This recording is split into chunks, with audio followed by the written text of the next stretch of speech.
Buenos días a todos. Vamos a terminar de acomodarnos con tranquilidad. Espero que estéis todos bien. Una alegría de verdad volver a vernos para esta formación diocesana de catequistas. Y como no puede ser de otra manera, vamos a comenzar rezando, ¿vale?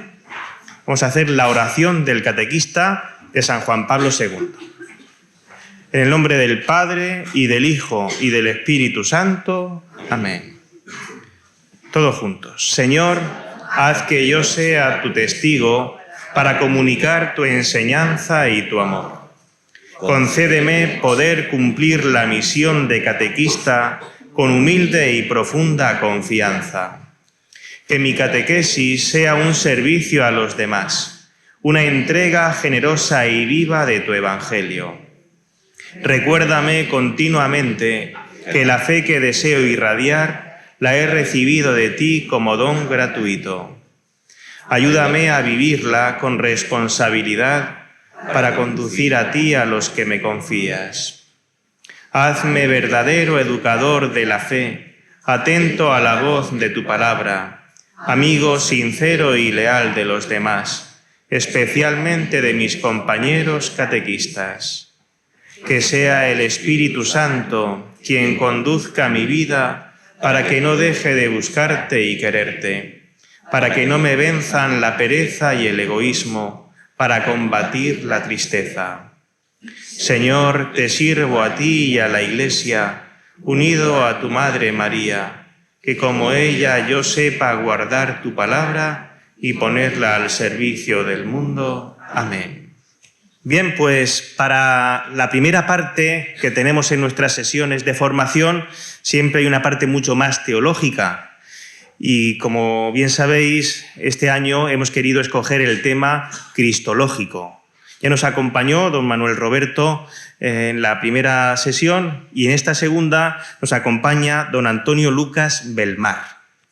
Nacido en Mazarrón en 1990, y después de su formación en el Seminario Mayor de San Fulgencio, de nuestra diócesis, pasó muy pronto a recibir una formación superior en la Universidad Pontificia Gregoriana de Roma durante 2 años, con la especialidad en dogmática. Ha desempeñado su labor pastoral en las parroquias de San Francisco Javier, San Antón de Murcia y de San Fulgencio de Pozo Estrecho. Tengo que decir que él para mí ha sido un gran vecino. Hemos trabajado muy bien juntos. Actualmente es profesor de Cristología en el Instituto Superior de Ciencias Religiosas y es profesor de Trinidad y Cristología en el Instituto Superior de Ciencias Religiosas San Dámaso a distancia. Así que todo tuyo, don Antonio, y te escuchamos con mucha atención. En primer lugar, agradecerte tus palabras, tu presentación, la época que estuvimos juntos como vecinos y por acordarte de mí para poder vender mi libro, como aquel que dice.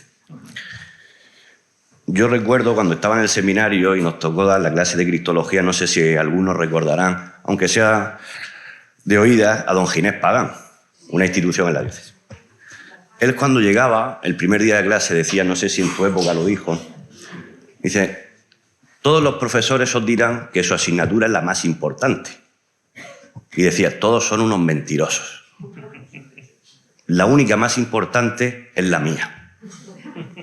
Eso que lo dijo en plan broma, cuando uno empieza a analizar los hechos, posiblemente tiene mucha razón, sin menospreciar a las demás. Y yo voy a intentar vender eso que don Ginés Pagán dijo en plan risa, pero que es una verdad. Yo en la primera parte de la intervención quiero intentar demostrar qué es lo más importante para el cristiano, que no puede ser otra cosa ni otra persona que Jesús, ver cómo eso debe ser el centro de nuestra enseñanza y de nuestra catequesis y ya después profundizar un poco en quién es Jesús. Porque hay varias cosas sobre Jesucristo que un cristiano no puede nunca menospreciar ni olvidar. En el encuentro pasado, don Roberto habló sobre el Jesús histórico. No sé si recordarán lo que decía más o menos. Yo voy a intentar hacer un pequeño resumen porque me viene muy bien para lo que yo tengo que explicar, si no, pasaría. La búsqueda de ese Jesús histórico a nosotros nos viene muy bien porque entre los jóvenes, sobre todo, que se creen más listos que nadie, a veces se piensan que Jesús no existió, que es totalmente una invención.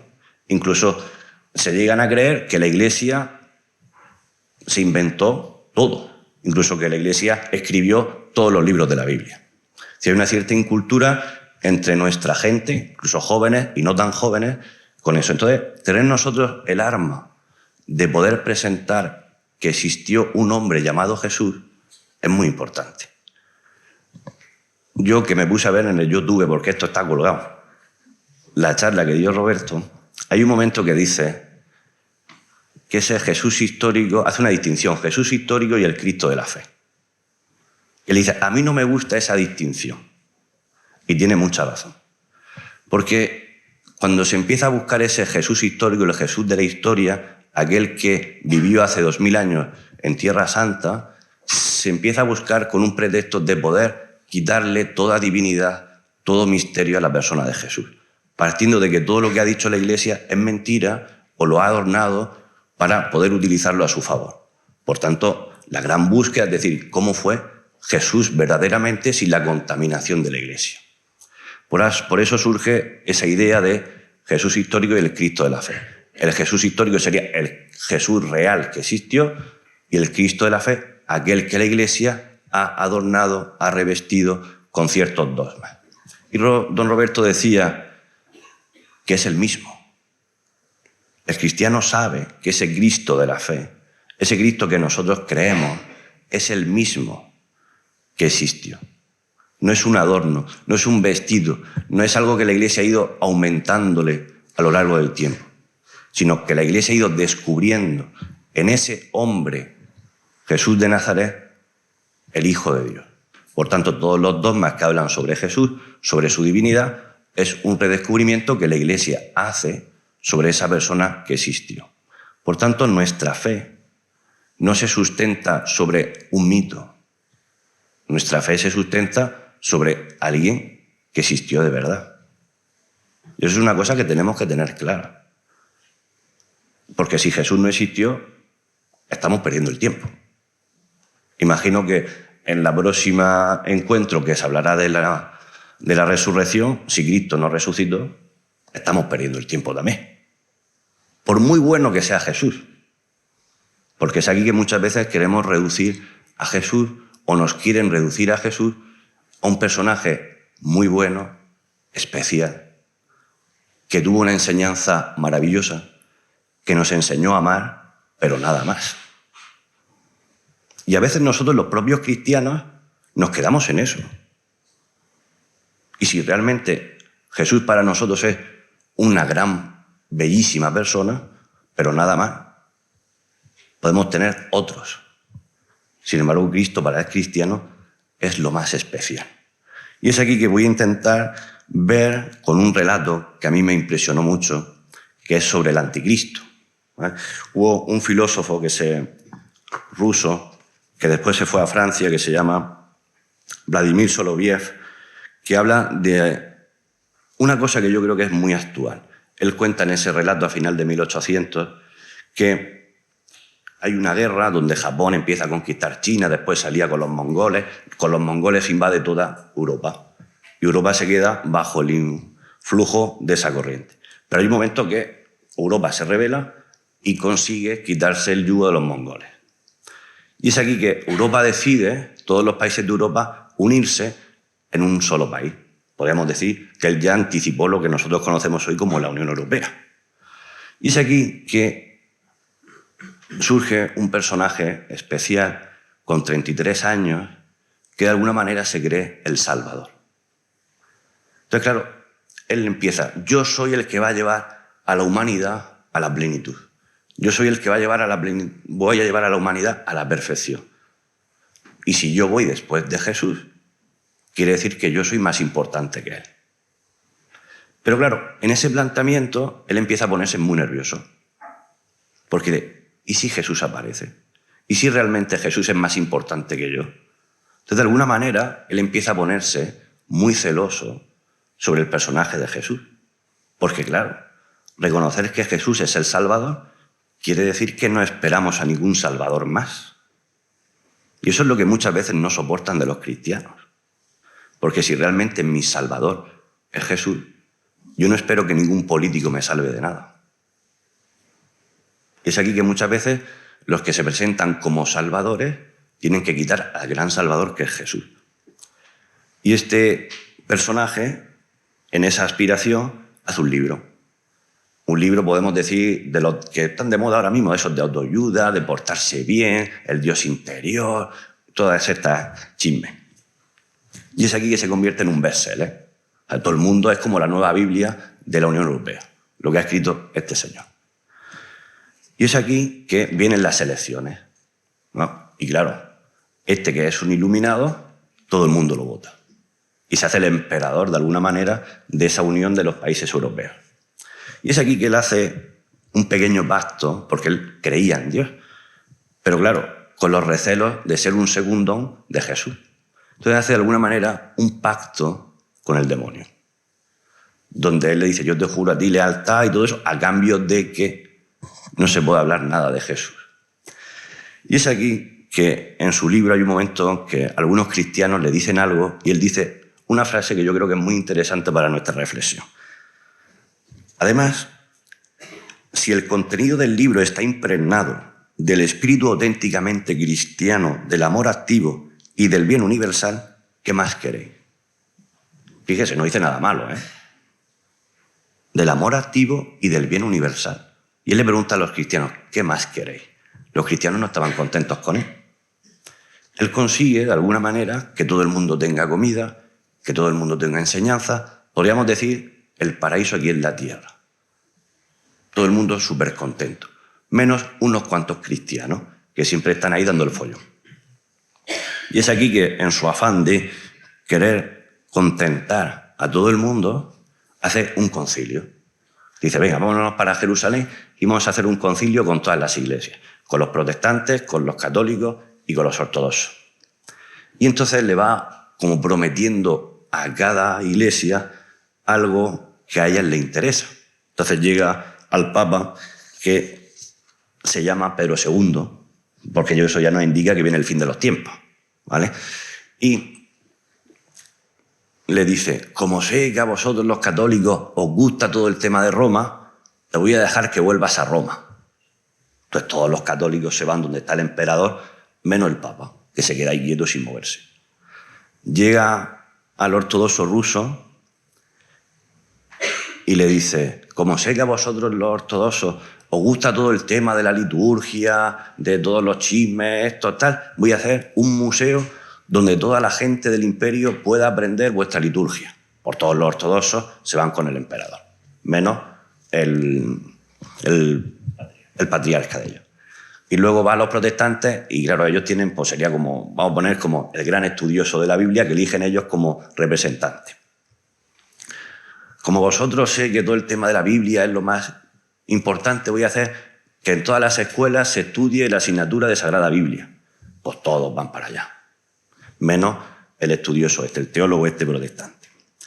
Y claro, y hay un momento que el susodicho, entonces el emperador, hay un momento que le dice a esos tres personajes, al Papa, al Patriarca y al protestante, ¿qué puedo hacer todavía por vosotros, hombres extraños?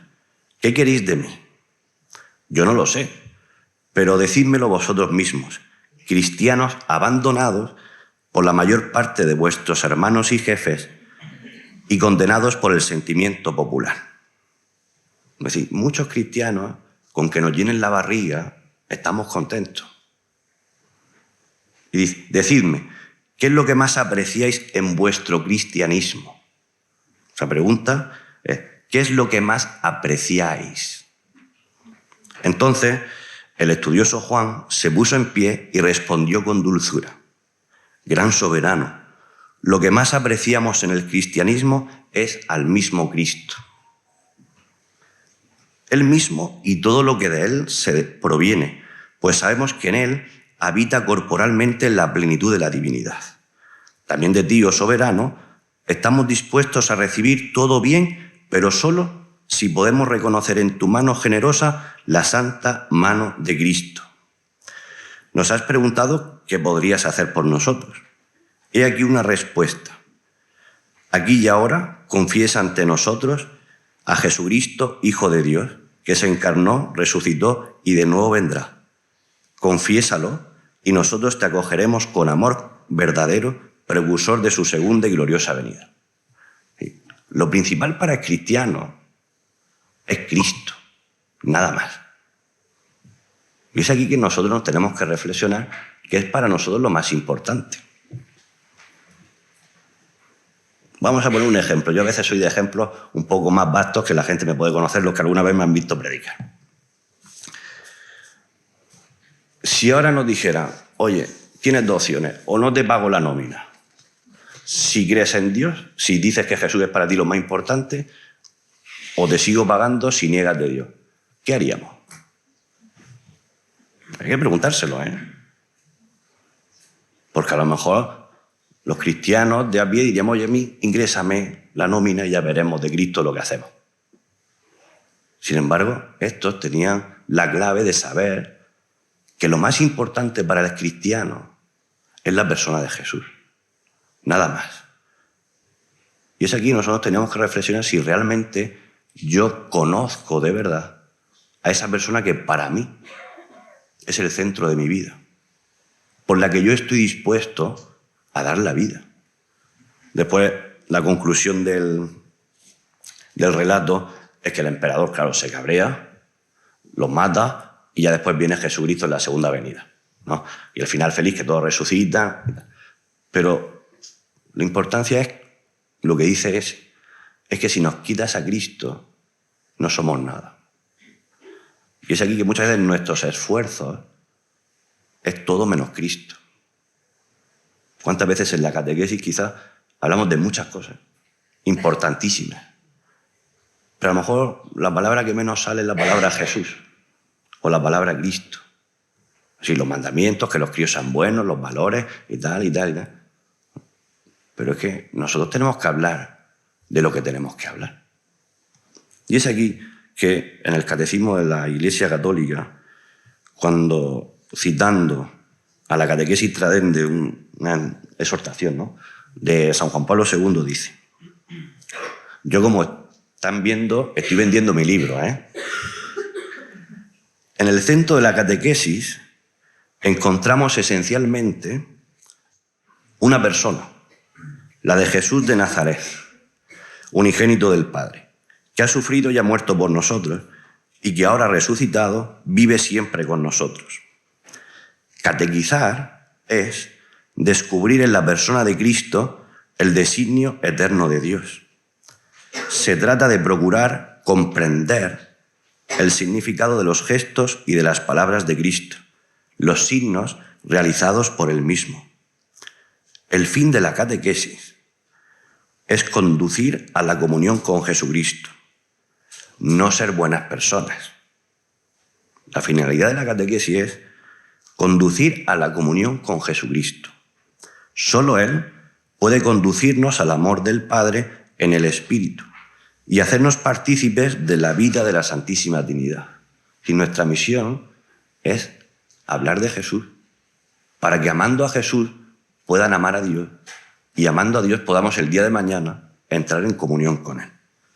Continúa el catecismo en otro número. En la catequesis lo que se enseña es a Cristo, el Verbo encarnado e Hijo de Dios, y todo lo demás en referencia a Él. Vuelvo a repetir el ejemplo de las buenas personas. El cristiano no es buena persona porque tenga que ser buena persona sin más, sino el cristiano tiene que buscar la santidad, que es mucho más que ser buena persona. Y yo busco la santidad porque, por amor a Jesucristo. No solamente porque tenga que ser bueno. Todos tenemos que ser buenos. Pero el cristiano lo hace por amor. Y del que está llamado a enseñar a Cristo, debe, por tanto, ante todo, buscar el conocimiento de Cristo. Es decir, si mi misión como catequista es enseñar a Cristo, tendré que conocer de verdad quién es a Cristo. Sobre todo en la oración y también en la lectura. Una pregunta que les hago. ¿Se han leído los evangelios? Ya no voy a decir la Biblia, los evangelios, me lo creo. Pero hay mucha gente que no se ha leído los evangelios. Y el evangelio se lee, el evangelio de San Marcos, en 1 hora. Y quizá nos tenemos que replantear, oye, si yo quiero conocer a Jesús, de verdad tendré que leer cosas sobre Él. Tendré que preguntar sobre Él. Tendré que informarme quién es Él de verdad. Porque si no puedo enseñar a un Jesús que no es el Jesús de verdad. Volviendo al ejemplo del Jesús histórico y el Cristo de la fe. Si los cristianos nos quedamos solamente en decir que Jesús es un hombre especial, no estamos enseñando a Jesús de verdad. Estamos enseñando a un Jesús que yo quiero, pero no es el Jesús de verdad. Y es aquí que el catequista, su misión es preservar cuál es la identidad de Jesucristo, cuál es el Jesús que la Iglesia ha amado y que la Iglesia es esposa de Él y que nosotros tenemos que comunicar a los demás. Y ya por último dice el catecismo, de este conocimiento amoroso, cuando yo conozco con amor al que es mi esposo Cristo, es de donde brota el deseo de anunciarlo, el de evangelizar, el de llevar a todos el sí de la fe en Jesucristo. Cuando yo conozco a Jesús, tengo la necesidad de comentarlo. Cuando uno se enamora, cuando uno siente amor, bueno, a lo mejor no lo va diciendo por todos sitios, pero tiene la necesidad de decirlo. Tiene la necesidad de lo que es de contarlo. Y eso nos tendría que pasar también con nuestro Señor. Voy a continuar vendiendo mi libro. El Vaticano II tiene unos documentos y de esos documentos hay 4 constituciones, o sea, los documentos más importantes del Vaticano II. Y hay una que es sobre la revelación, la Dei Verbum se llama. ¿La revelación qué es? Lo voy a explicar con mis palabras. La revelación es que Dios se revela, es decir, se va quitando velos para que nosotros podamos conocerlo. Un ejemplo que a mí se me ocurre muy gráfico es que en el pueblo hay una casa, pero yo no sé quién vive dentro de esa casa. Yo imagino que vive alguien porque de vez en cuando está la persiana para arriba, la persiana para abajo, a veces hay luz, a veces no hay luz, a veces sale humo de la chimenea, a veces se huele a comida. Es decir, creo que hay alguien. Pero yo no tengo la certeza de saber que hay alguien. La razón, cuando quiere conocer a Dios, cuando uno ve el mundo, cuando uno ve ciertas cosas, puede llegar a la conclusión de que existe algo. Hay algo más allá. Llámese Dios, llámese una fuerza de la naturaleza, llámese el azar, llámese ese motor primero, lo que sea. La razón puede llevar a que algo existe. Pero ahora, si Dios no sale de sí mismo, yo no lo puedo conocer. Entonces la revelación que Dios, los que viven en esa casa, salen. Entonces cuando ya salen, yo soy capaz de verlo y puedo decir, pues sí vive gente ahí. Y es de esta manera. Entonces el que sale de esa casa es Jesús. Entonces, por tanto, si yo quiero conocer cómo viven en esa casa, tendré que conocer lo que hace Jesús. Vamos a poner un ejemplo. Si el que sale de esa casa lo vemos que sale un poco desaliñado, sucio, pues yo podré pensar que en esa casa son unos marranos. Si sale curioso, si sale limpio, si sale bien arreglado, pues son gente que son curiosos. Y según cómo salgan, yo puedo saber cómo están viviendo dentro. Entonces, cuando Jesús, el Verbo, la segunda persona de la Trinidad, sale de esa casa, hace que nosotros podamos conocer quién es Dios. Posiblemente antes de que Jesús se encarne, que es el tema que nos toca realmente hoy, Dios ha hablado de muchas maneras. Podríamos decir que desde dentro Dios iba gritando. Pero claro, al final uno necesita ver quién es Jesús, quién es Dios. Entonces la persona de Jesús es el que nos enseña quién es Dios dentro de sí mismo. ¿Por qué sabemos nosotros que Dios es Padre? ¿Porque lo ha dicho la Iglesia? Si no, lo sabemos por Jesús. Si Jesús no se hubiera encarnado, nosotros no sabríamos que Dios es Trinidad. Nosotros sabríamos que es Dios. Por tanto, cuando yo conozco que Jesús es el Hijo de Dios, yo ya sé que hay un Dios que es Padre. Pero para eso necesito conocer y saber quién es Jesús. ¿Yo cómo puedo conocer que Dios es amor? En el designio amoroso de dar la vida por los hombres. Y cuando uno ve la vida de Jesús, empieza a conocer cómo es Dios.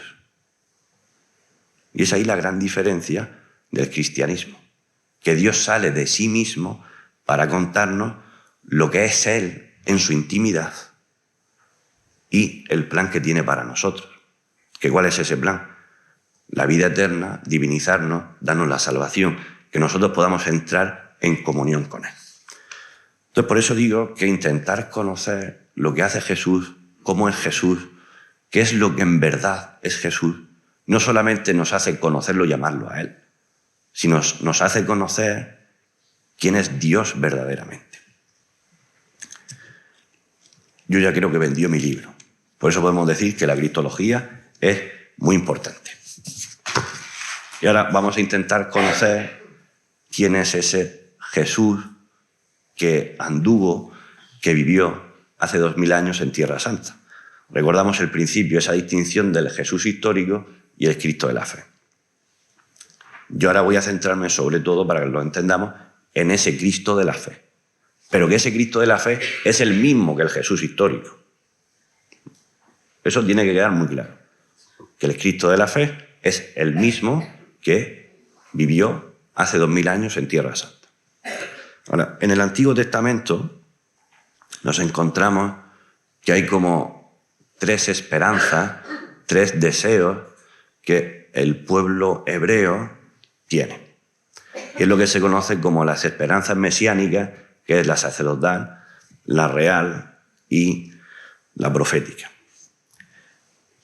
En el pueblo hebreo, al final, cuando, sobre todo en esa esperanza real, ellos esperaban un rey perfecto.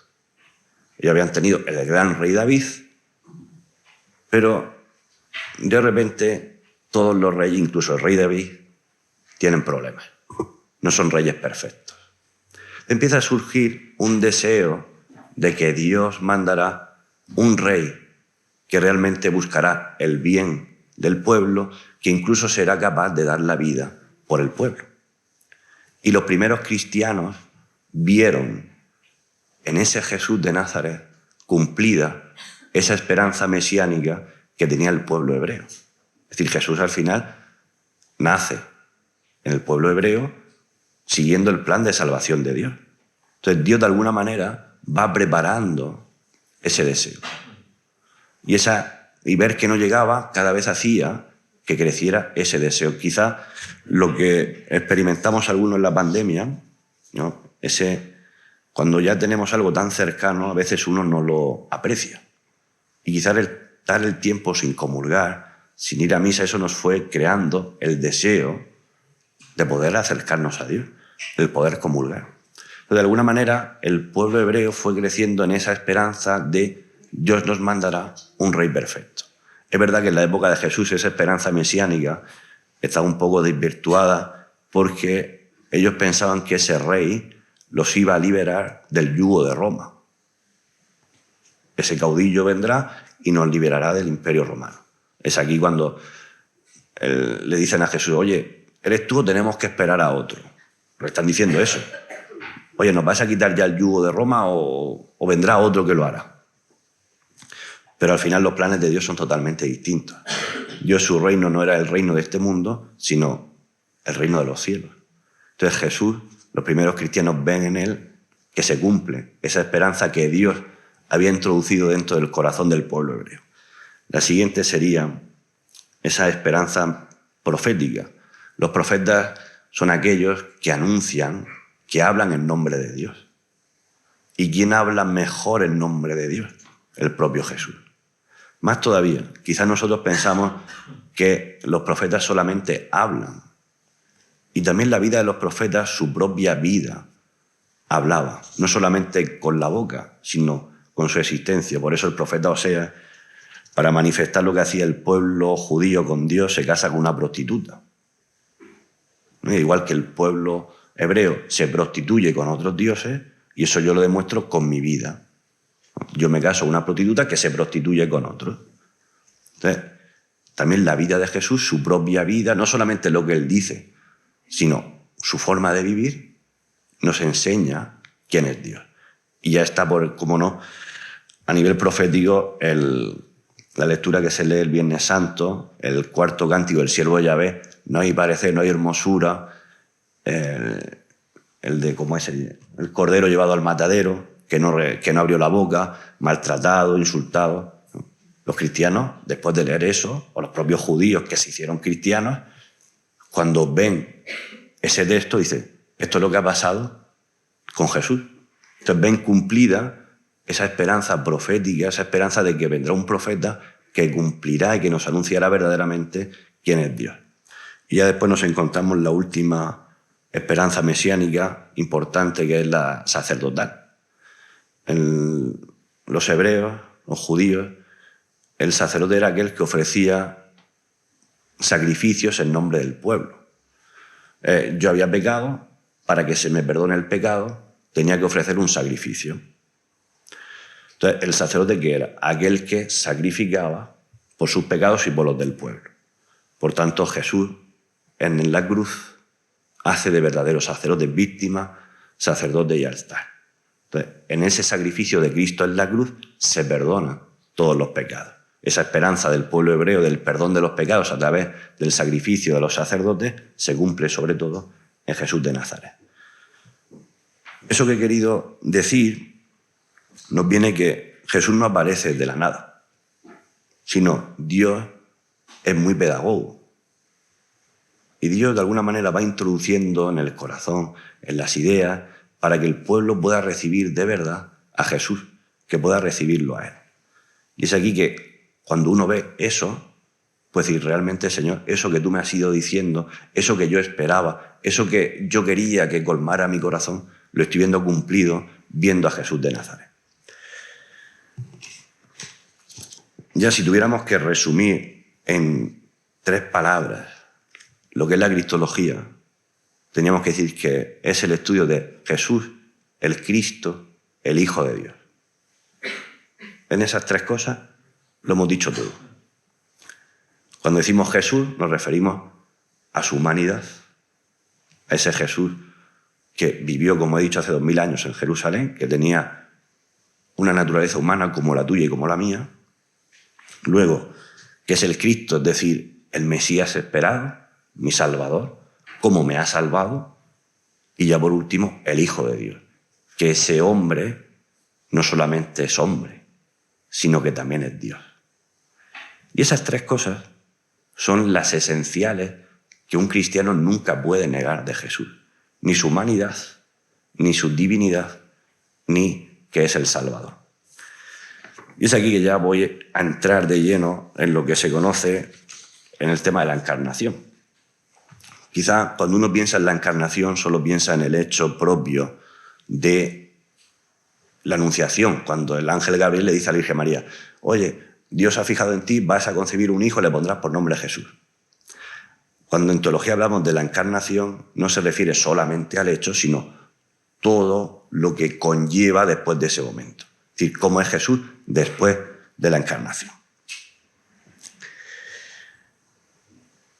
La encarnación, lo primero es la venida del Hijo de Dios al mundo. Esto es una cosa que tenemos que tener clara. Es decir, Jesús no empieza a existir en el momento de la encarnación. El Hijo, la segunda persona de la Trinidad, el Verbo, la Palabra, ya existía. Y Él desciende de los cielos y toma la naturaleza humana en el seno de la Santísima Virgen María. Es decir, Cristo no empieza a existir en el momento que aparece en la barriga de la Virgen. Jesús ya existía.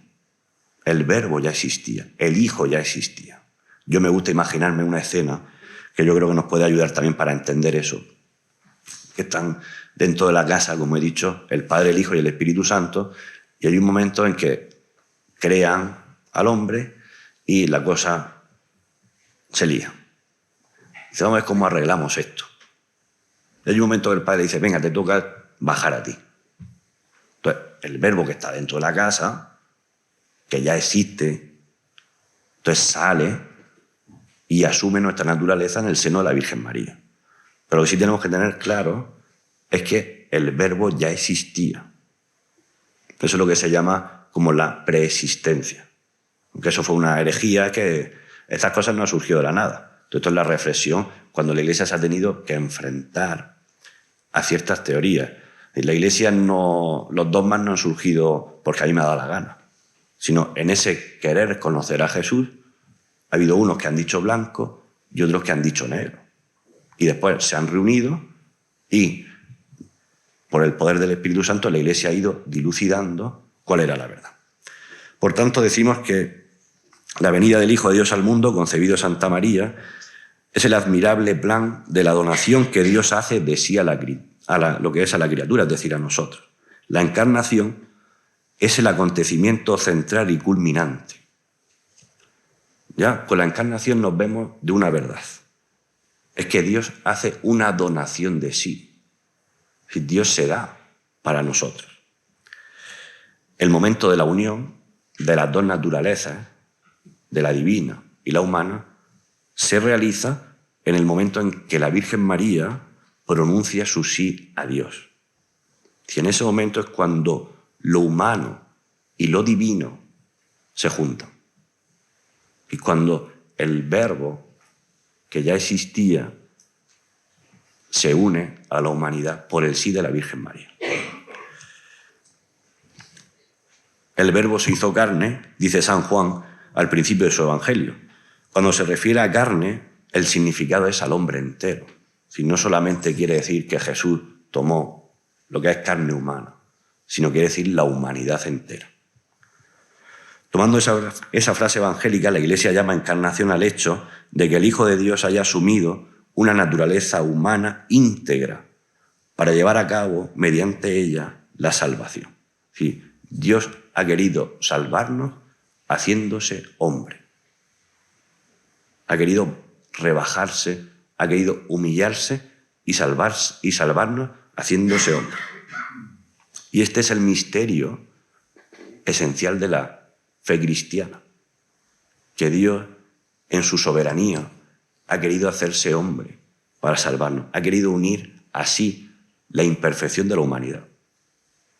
Si no estamos hablando de cualquier cosa. Dios, por amor a nosotros, ha querido coger incluso lo débil nuestro.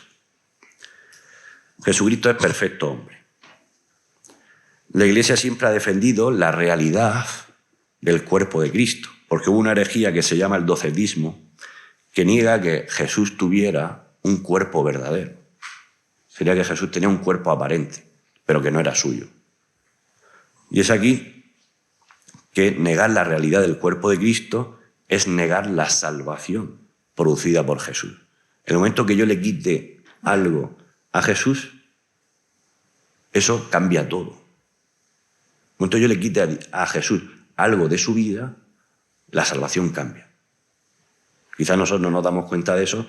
Hay un ejemplo que a mí se me ocurre, muy sencillo.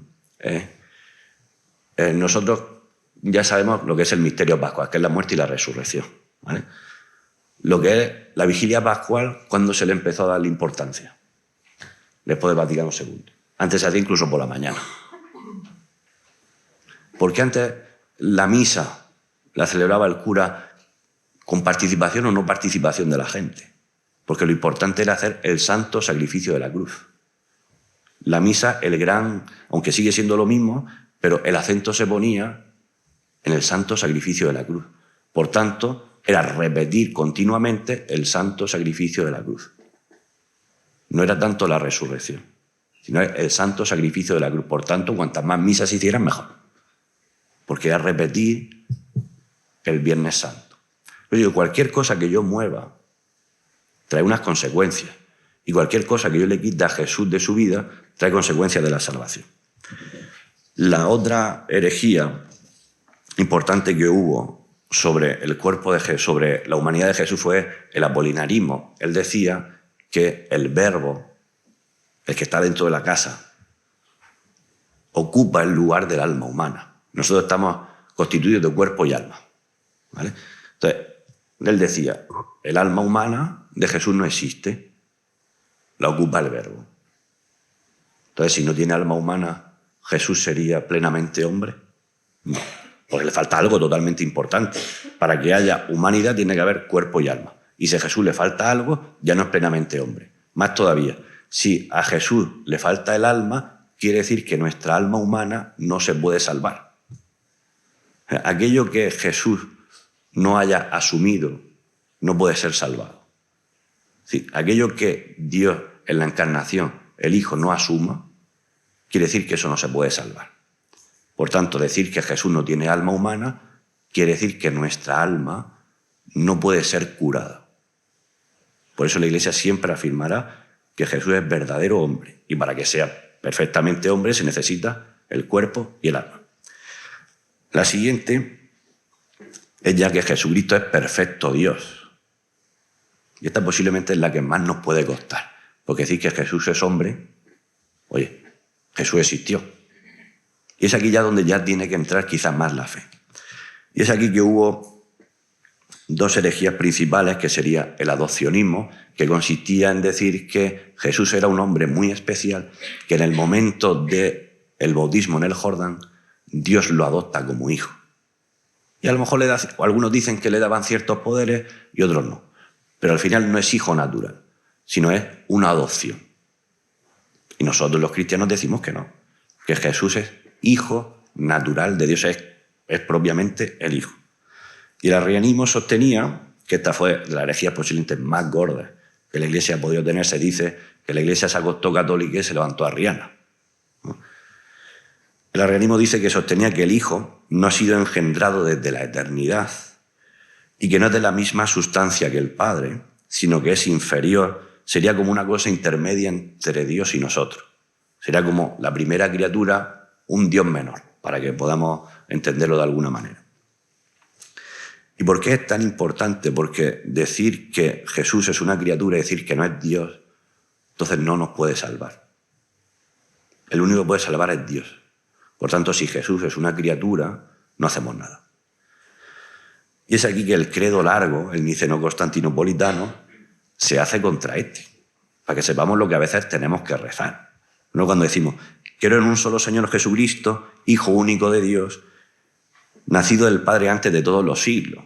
Si no existía desde siempre, la Iglesia dice, no, desde siempre. Dios de Dios, luz de luz, Dios verdadero de Dios verdadero, engendrado, no creado, de la misma naturaleza del Padre, por quien todo fue hecho.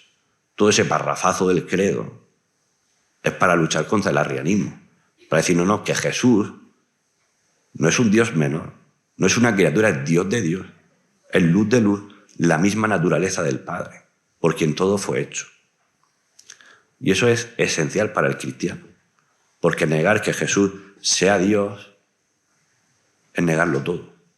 Volvemos a lo de antes, las herejías modernas de ahora es quitarle a Dios toda parte de divinidad.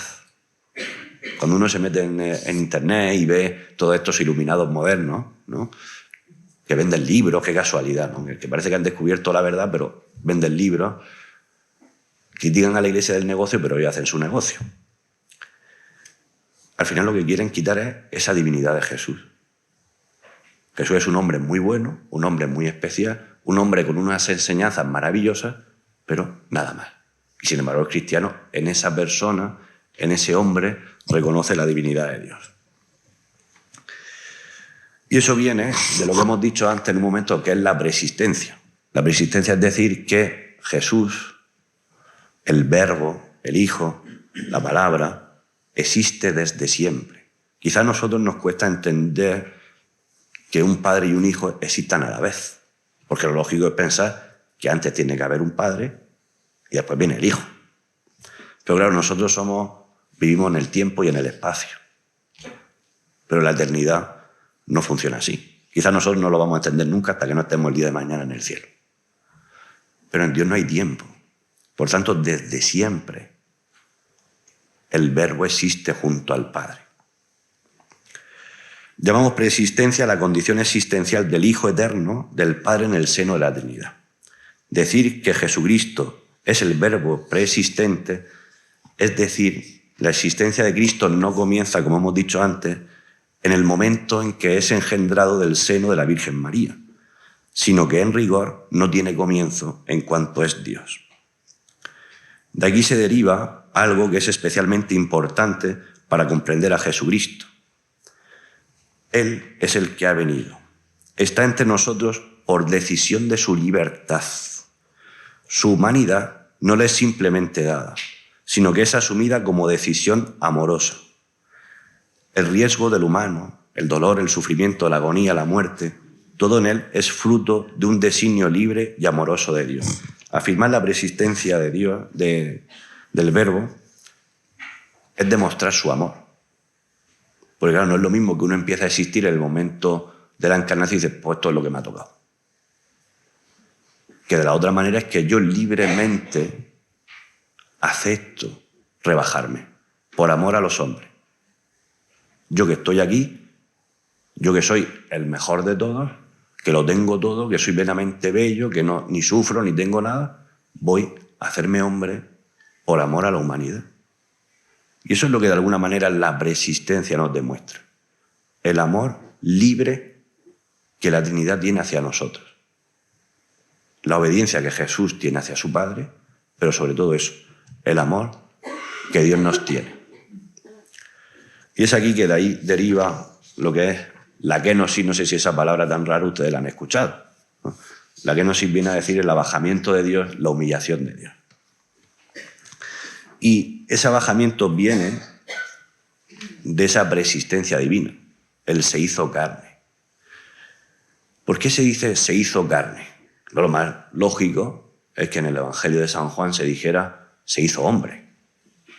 Sin embargo dice se hizo carne. Porque se está luchando con esa herejía, o ya existía esa herejía que hemos dicho del docetismo, que decía que el cuerpo de Jesús era un cuerpo aparente.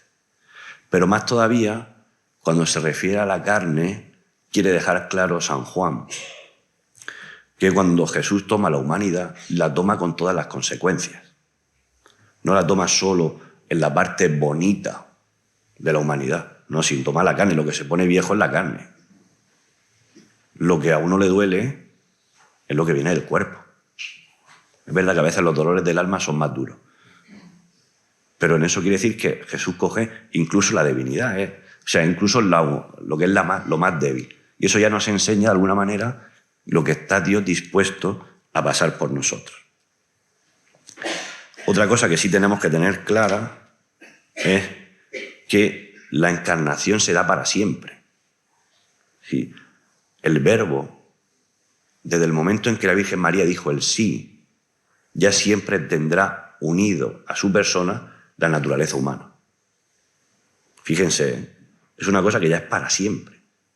Sí, por amor a nosotros, el Verbo asumió la naturaleza humana renunciando no a la divinidad suya, sino, podemos decir, a los atributos de la divinidad, por amor a nosotros. Renunció a la belleza de ser Dios para tomar un cuerpo humano. Por muy bonito que pueda ser el cuerpo humano. Pero al final, nosotros al lado de Dios somos feos. Y renunció a eso, por amor a nosotros. Y ya por último, hay que preguntarse por qué Dios se encarnó o qué finalidad tiene la encarnación. Y es aquí que hay como dos corrientes principales, que es explicar qué es la salvación. ¿En qué consiste la salvación? Podríamos reducirla en dos cosas. La primera, el perdón de los pecados, y la siguiente, la comunicación de la naturaleza divina, es decir, la divinización. Nosotros estamos llamados a ser como dioses. Dios ha hecho hombre para que nosotros seamos dioses. La salvación es entrar en comunión con Dios. Por tanto, la finalidad de la encarnación tiene esa doble vertiente: el perdonarnos los pecados y entrar en comunión con Dios. Y es aquí donde ya vienen ciertas discusiones que no voy a entrar, pero son muy interesantes para ver. Una pregunta es que si nosotros no hubiéramos pecado, ¿Jesús se hubiera encarnado o no? Bueno, pero eso son cosas de otro fascículo. Pero al final nosotros tenemos que tener clara eso. Es que Dios se ha encarnado por nosotros y por nuestra salvación. Y Dios solamente no solo se ha quedado en perdonarnos los pecados, sino quiere darnos su vida divina. Quiere que nosotros el día de mañana entremos en comunión con Él. Pues yo creo que no tengo nada más que decir, más o menos, porque ya creo que he cumplido con lo previsto. Bueno, yo creo que ha sido fantástica tu intervención, porque además nos ha revelado lo importante que es poner a Cristo en el centro de nuestra catequesis. Nos ha dicho catequesis tradende número 5. La finalidad de la catequesis es poner a uno no solo en contacto, sino en intimidad, en comunión con Jesucristo. Uno de los papas, uno de los romanos pontífices, cuando escribió uno de sus catecismos, lo envió a consultas a algunos cardenales y obispos, y uno de ellos le dijo: en su catecismo está todo, porque había más de 1500 preguntas y respuestas, y dice, está todo menos Cristo. Fíjate qué dura la crítica, ¿eh? Y es que tenemos que poner a Cristo en el centro de la catequesis. Nos ha invitado a que leamos la Sagrada Escritura, los Evangelios especialmente, incluso un manual de cristología que podamos coger y que sea bastante sencillito. Una vida de Jesús, que seguro que nuestros párrocos nos pueden recomendar más de una, ¿vale? Es especial para que, de verdad, luego pongamos a Cristo en el centro de la catequesis. Pues muchísimas gracias, don Antonio, y ya te esperaremos otro año para otra sesión, ¿vale? Muy bien.